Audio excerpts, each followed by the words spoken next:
Bonjour à tous, aujourd'hui je vous prépare une brioche originale, très simple et rapide, vous allez voir, vous allez adorer. On va commencer par la pâte, là j'ai mis de la farine dans le saladier. Moi je vais préparer la pâte à la main, mais vous pouvez la préparer au robot avec les mêmes étapes. Je mets un peu de sel sur le côté, j'ai dilué ma levure boulangère fraîche avec un peu de lait tiède.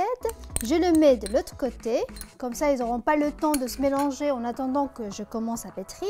Du sucre vanillé. Je te vois trop, Vincent. Mais tu vas morfler. À chaque fois, je vais t'engueuler parce que tu es dans le plan. Tu vas morfler. J'ajoute le sucre vanillé, le sucre.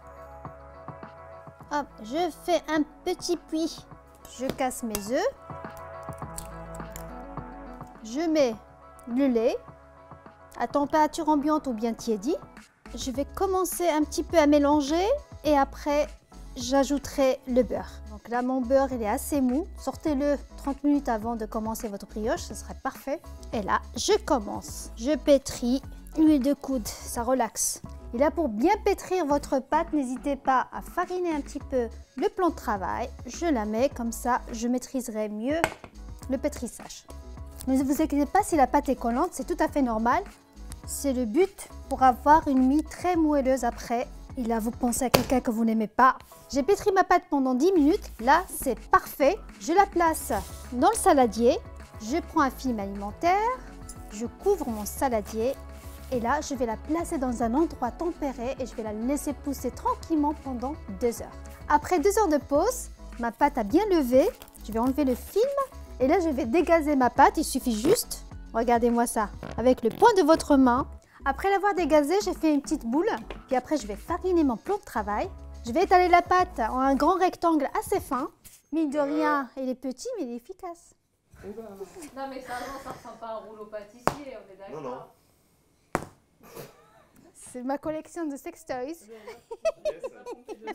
Ma pâte est étalée assez finement. J'ai pris un emporte-pièce rond, on va dire à peu près 8 cm de diamètre. Et je vais tailler des petits cercles de pâte. J'enlève l'excédent de pâte et je vais laisser que les cercles. On va commencer le façonnage. Là, j'ai beurré mon moule en forme de cœur. On va prendre 3 cercles de pâte et je vais les chevaucher. Et là, je vais commencer par rouler pour obtenir un petit cylindre. Je prends un couteau et je le coupe en deux.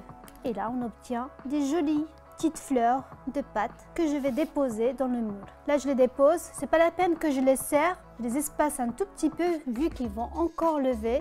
Et je vais refaire la même opération avec le reste de pâte. Mon façonnage est terminé. Je vais laisser ma brioche lever dans un endroit tempéré pendant 1 heure. Ma brioche en forme de cœur, elle a bien poussé, vous avez vu. Ces petits façonnages, ça donne vraiment un relief assez intéressant. Pour la petite touche finale avant cuisson, j'ai pris une petite confiture de fraises, 100 morceaux, et je prends un tout petit peu à chaque fois et je les mets à l'intérieur des formes de fleurs. J'ai préchauffé mon four à 180 degrés et je vais cuire la brioche pendant 20 minutes à 25 minutes, ça dépend de votre four. Dès qu'elle commence à dorer, vérifiez la cuisson et sortez votre brioche du four.